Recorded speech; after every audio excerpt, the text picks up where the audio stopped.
When I say I was almost in Squid Game, I specifically mean Netflix's reality show version, not like the actual one where people died. Sorry for a bit of a bait there, but also I'm not lying. So before I get into that whole story, I need to explain how I was even put in that situation to begin with. Early last year, Jacob, our friend Joe, my brother Jax, and I all went to this little Squid Game pop-up event hosted by Netflix. It looked interesting, to say the least. A combination of curiosity and boredom are what convinced us to buy tickets. Our Uber took us to the location provided, and we were dropped off at a scary back alley in the streets of LA.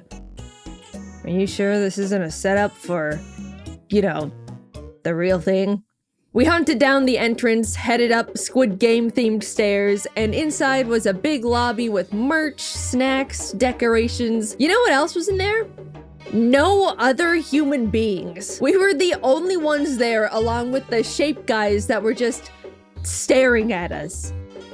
Are you sure this isn't— I don't know anymore. Staff signed us in and gave us numbered wristbands. What? It's like Squid Game! Eventually, more contestants showed up, and soon enough, we were herded into the starting room, decorated very much like no one actually cared about this thing.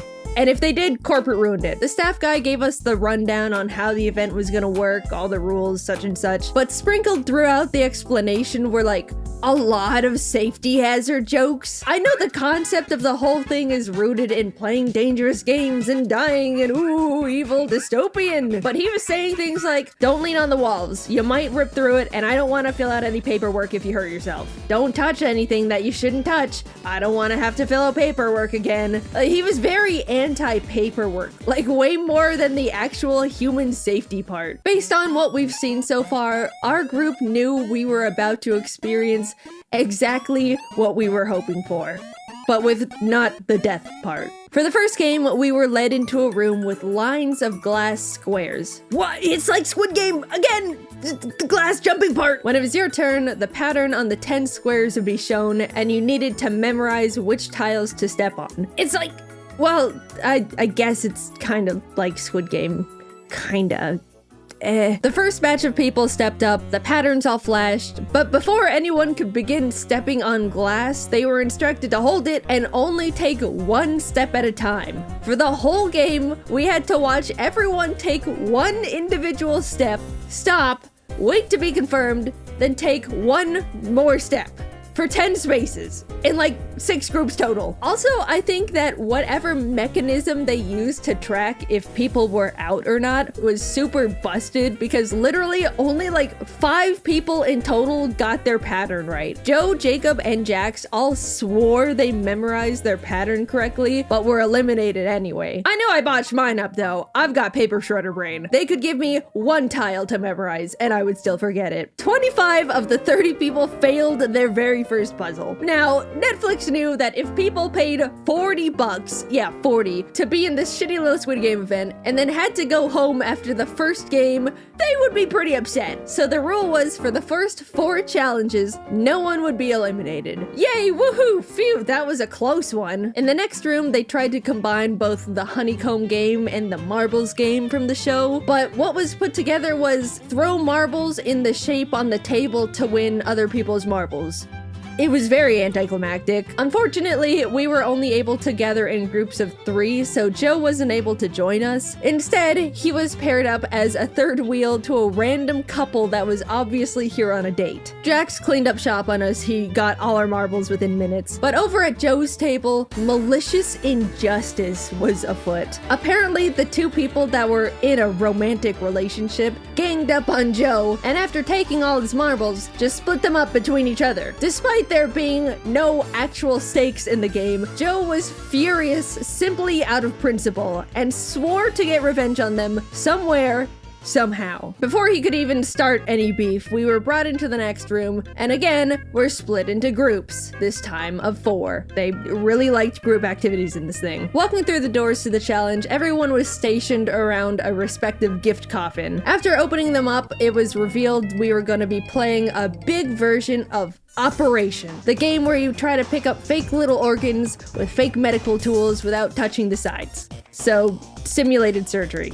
Like, I guess that was kinda in Squid Game. At least they decorated the boxes like it, but I mean, we're really pushing it at this point. Jacob and I randomly got paired up with this married couple, and the four of us started inspecting the tools when suddenly the woman goes, "Oh, will you pass me the forceps?"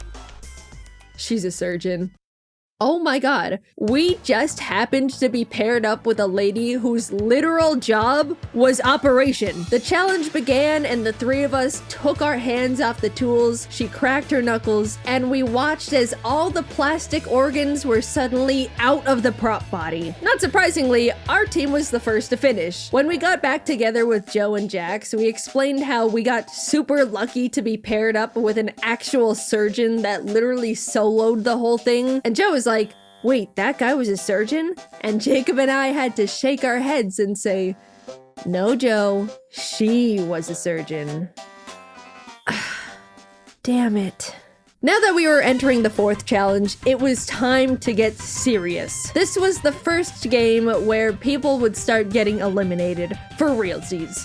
But not realsies. Everyone was split into two groups and taken to one side of a wall where there was a bunch of prop boats. It was a kind of not really IRL version of Battleship where we had to try and shoot down all the other side's boats, and the team that won would progress into the fifth game. I would describe this idea as good enough. Sure, you know, we didn't get to choose where to put our boats since they were bolted to the floor, but I guess we did only pay $40 to be here. For some reason though, the staff member on our side was, we can call it, extremely helpful. At first he was saying general tips, like, so if they still have a 4-tile boat, let's check all the areas that could fit that. You know, saying vague hints to help us out a bit. But by the end of it, he was just straight up telling us, if I were you guys, I would shoot right here. Like, this guy wanted us to win, and win fast, so either he had some kind of bet going on with the other staff members, or dude just had places to be. All the other team's boats were sunk, and the remaining 15 or so people were led into the semi-final game. It was obvious as soon as we saw her, we were finally playing the classic red light, green light. It was decorated like the show, the doll was there, but there were giant gift boxes scattered around the room to act as obstacles, because when you think about it, red light, green light isn't high stakes when staff can't actually shoot the contestants. Like, something had to be added to spice it up a bit. We gathered on the starting line, and the game started. As we were playing, I was thinking, how are they measuring if we're moving or not? You know, I doubt they recreated the entire motion tracking doll thing just for this pop-up that's getting torn down after a month. I figured the only thing they could be using to track motion is our wristband, so in between the green lights, I focused extra hard on making sure my wrist stayed as still as possible. In fact, I was focusing so hard on my wrist that I didn't even realize I was the first one to pass the finish line. Unfortunately, similarly to the janky glass memory game, it seemed like a lot of the wristbands were super wonky as well because a lot of people got pinged as eliminated no matter how still they were, including Jacob and Jax, which was a huge buzzkill. Either that or they were just built to be super sensitive and somehow my weak little carpal tunnel wrists decided to not shake for the first time in 5 years. I turned back to see just 3 people left. One of them being Joe. They all lunged forward, and as red light was called for the final time, I watched as Joe tripped and crashed into them, causing every person left to topple to the floor. Their wristbands deemed them eliminated. As Joe was walking past me to the dead area, I asked what happened, to which he said, "I got him." Joe had intentionally sacrificed himself to bump those people because they were the couple that ganged up on him during marbles. He had finally gotten his revenge. Was it petty? Yes. Did he probably ruin their date? Yes. But do I also not care and think that was the funniest shit ever? Absolutely. Joe is awesome. I was somehow the only one in our group moving on to the final round. Me and the other 4 winners of red light, green light were brought into Squid Game.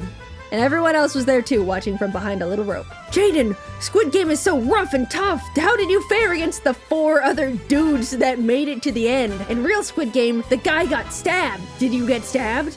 you're probably wondering. And oh dear viewer, no, I did not get stabbed. In fact, I didn't get hurt at all because Netflix didn't want to deal with paperwork. Instead, we played hold a fake egg on a spoon and attack each other until there's one egg standing, but attack in a way where there's no paperwork, which is fine with me because I doubt any of us actually knew how to play Squid Game anyway. The buzzer rang and everyone started shifting around in the shape. Since I, for some reason, have experience in high-stakes game tournaments, I deployed my signature strategy of don't bring attention to myself. I simply dodged and weaved between the guys swiping at each other's eggs. I can take someone on in a 1v1, but any number higher and I've gone well past my capabilities. Eventually, there were just 3 people left. The crowd started yelling, "Get the girl's still in!" And the 2 guys started walking towards me. But then my personal peanut gallery chimed in with, hey, they're ganging up on the girl! Boo, shame, boo. And that flustered them enough to back away again. Apparently, the power of teamwork and fear of misogyny can persevere through anything. Suddenly, an egg hit the floor. It was just me and non-woman-hating guy number 2. The exact 1v1 I was trying to create. We circled each other, both our spoon-holding arms stretched out as far as they could go. He swung at my egg a couple times and I managed to dodge, but I couldn't win this thing if I didn't go on the offense. Wait, what if I just... I won the silly little Netflix Squid Game pop-up. The front man came out and escorted me to the VIP area where he gave me a plastic animal mask, like in Squid Game. And we took awesome photos together, and I got an awesome t-shirt that said winner.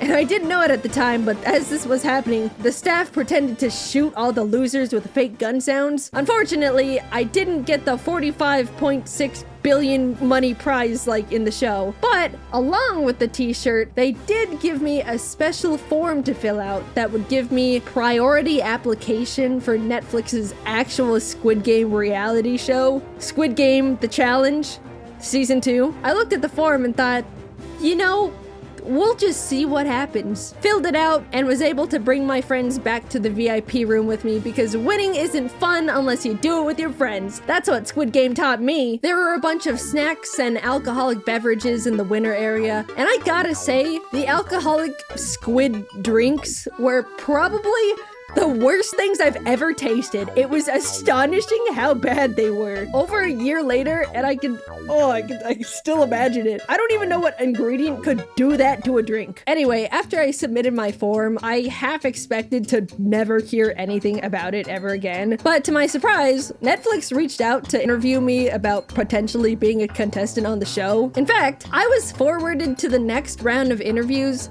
3 times to completely break any potential rules of confidentiality. I was starting to think there might be a chance I could actually be on the show. But eventually, the interviews came to a stop, and I have come to the conclusion they have moved on to better qualifying people. Most likely because I will admit I was a bit too honest during the interviews. They basically all just looked like this. What kind of a role do you think you would play in Squid Game as a contestant? I'd probably just be a follower. I don't like taking charge at all. How hard would you fight to win Squid Game?